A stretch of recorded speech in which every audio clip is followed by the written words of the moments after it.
Thanks. So I'm here to tell you that we need to transform the way we teach and the way we learn.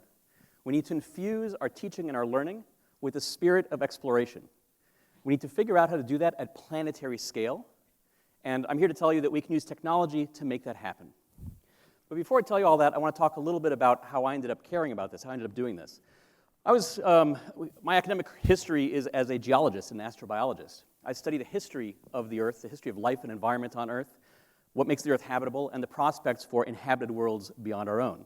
And for 20 years, that's what I've done. And then about 5 years ago, my son, who was then 11 years old, said to me, "Dad, you know, all this Earth history and astrobiology stuff you do and aliens and all that, that's really cool, but what's it really doing to improve the future of the planet? What is our future?" And I was taken aback by that question, like a child's question like that often does. And I started thinking, well, what am I really doing that actually makes the future a better place in my professional life? And I thought about, well, as a professor, what do I do more than anything else that affects the future? It's my teaching. And I asked myself, am I and are my colleagues, are we teaching as well as we need to? Because the challenges that my son and our children face in the future are of immense scale. They're of planetary scale. They're unprecedented problems. They're problems that we're only going to solve if we have a planet of problem solvers. Are we teaching our kids in a way that's going to accomplish that?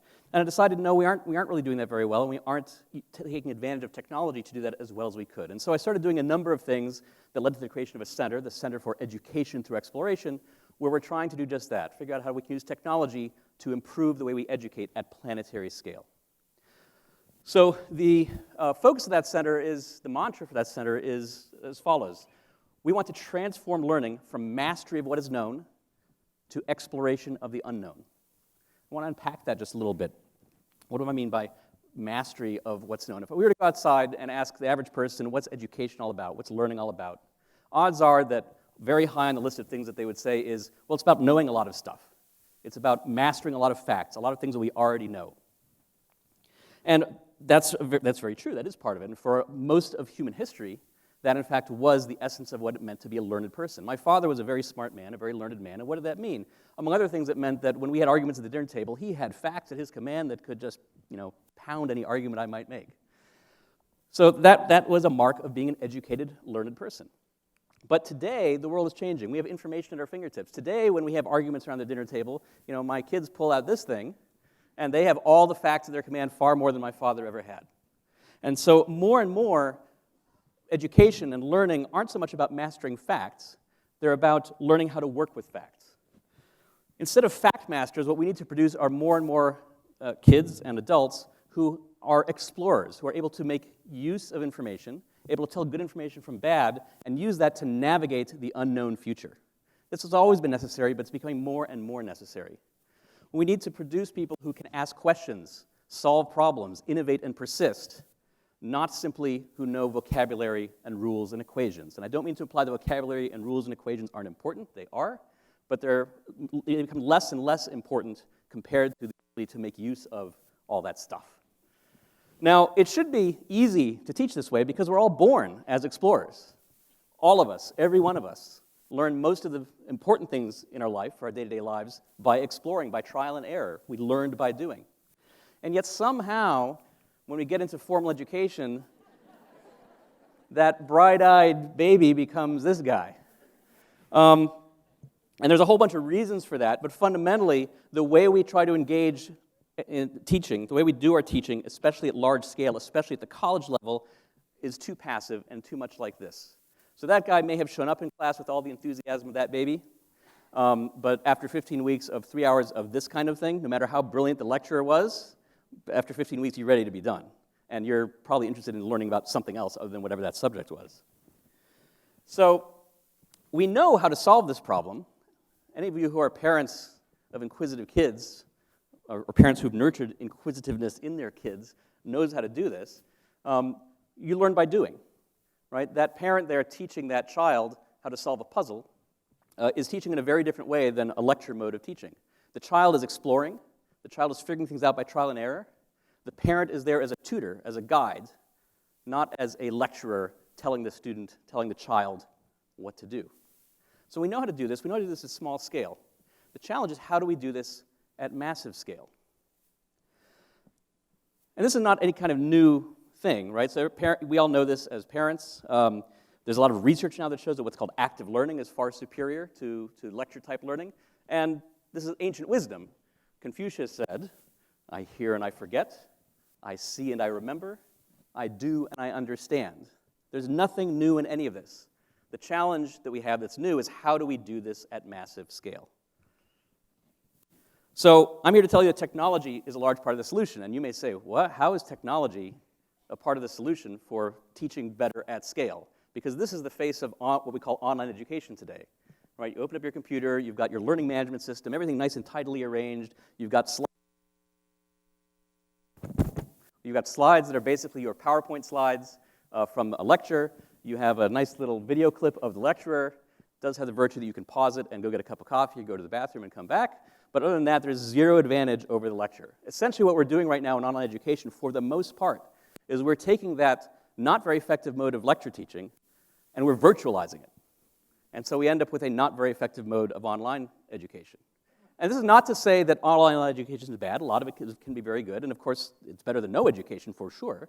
But we're not taking advantage of what the computer can do, because the computer can do a lot more than serve up slides and serve up little video clips in a nice, tidy, organized way.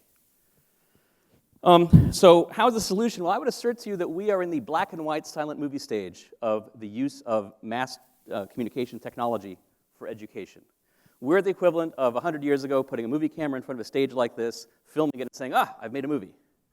And yeah, you've made a movie, technically, but fast forward 100 years, once you have a camera, you can have two cameras, you can have multiple cameras, you can now have different points of view, you can edit and splice together and get a very dynamic kind of thing.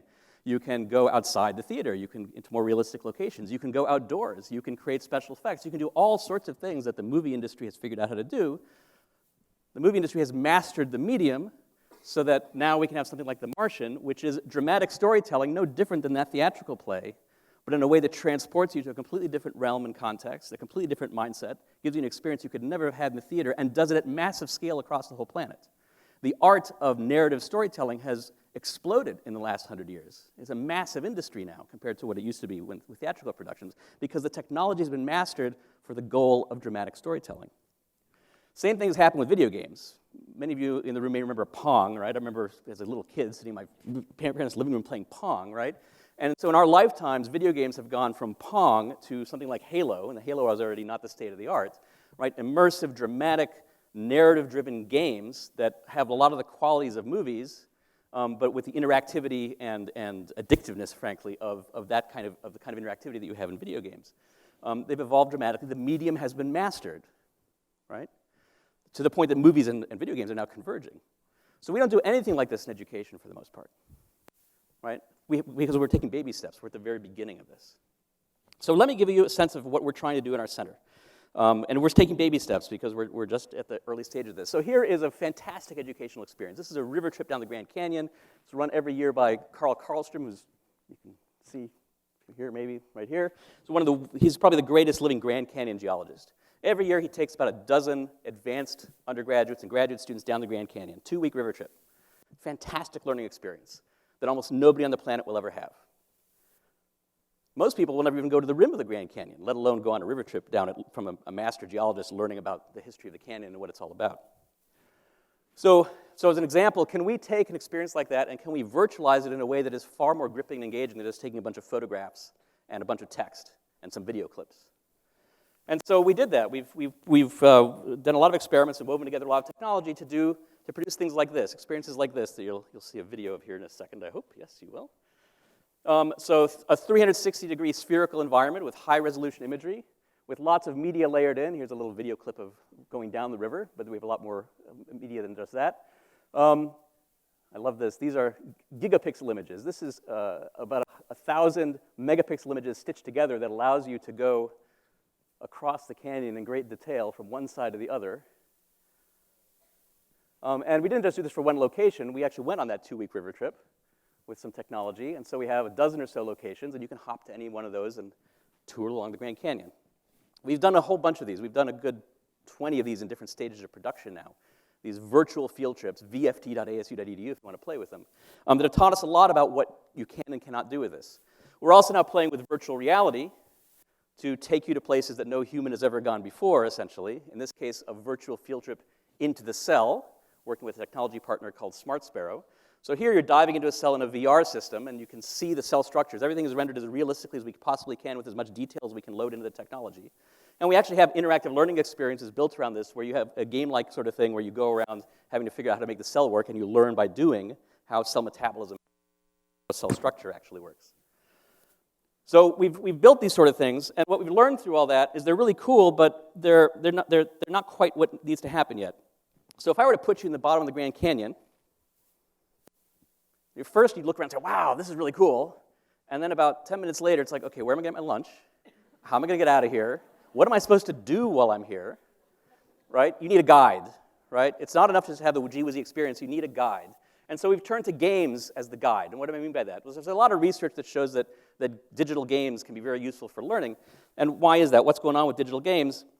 Well, the deal there is that in a good digital game, or a good game of any sort, you're getting a lot of feedback. You're learning what's right and what's wrong in the context of that game. You have a tutor, essentially, behind the scenes in the rules of the game.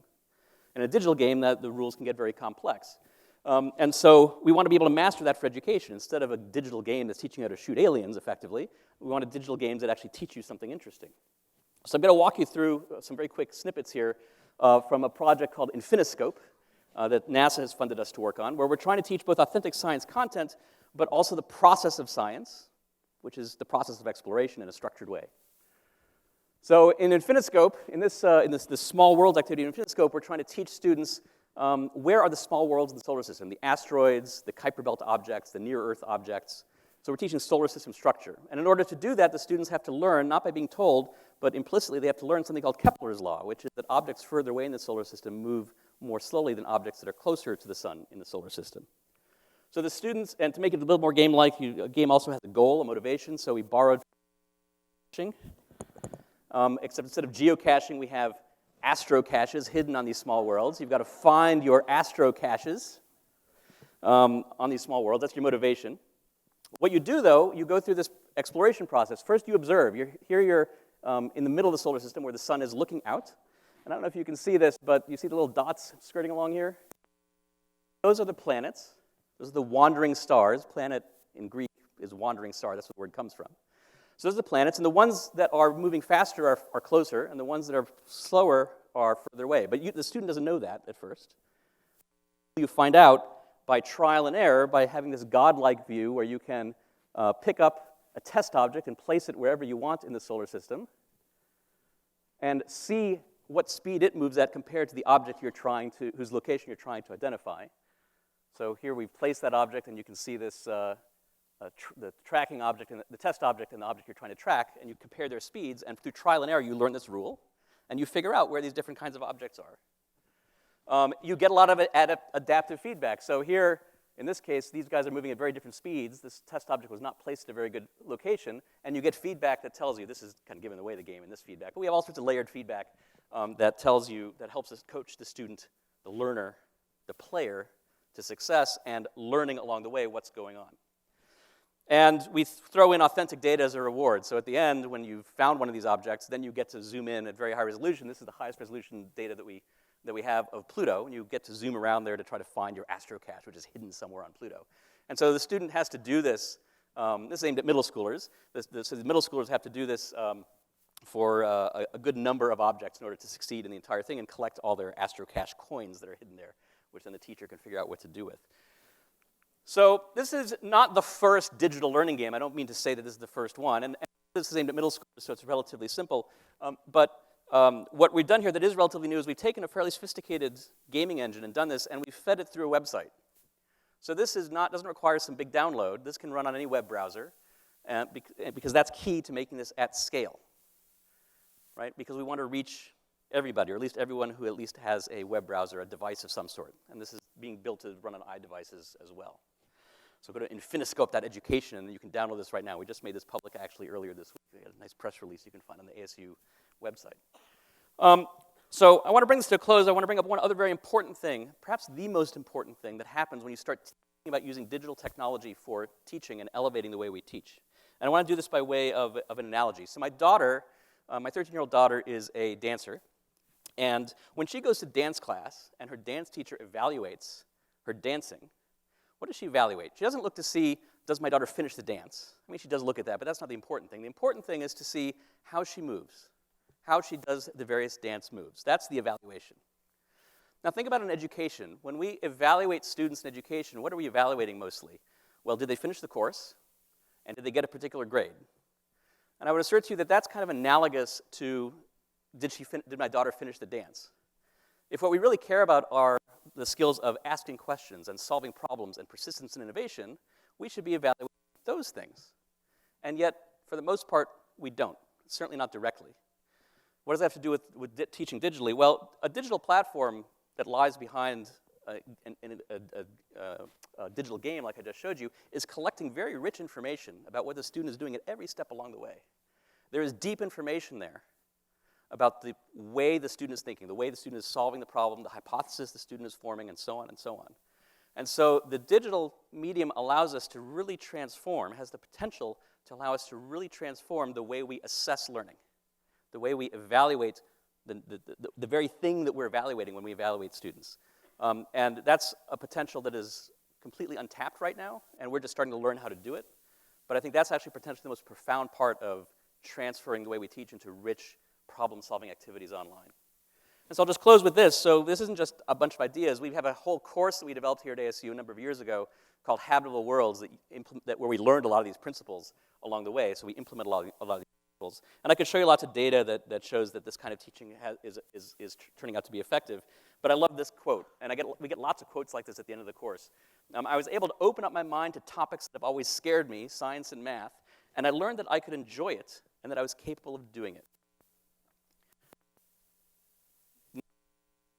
Oop, the microphone's being gone. Not being scared, learning how to enjoy, learning that you have the capability to do something you thought was hard. These are all the qualities of exploration. And that's what we're trying to imbue in our students, and we can do it. Thank you.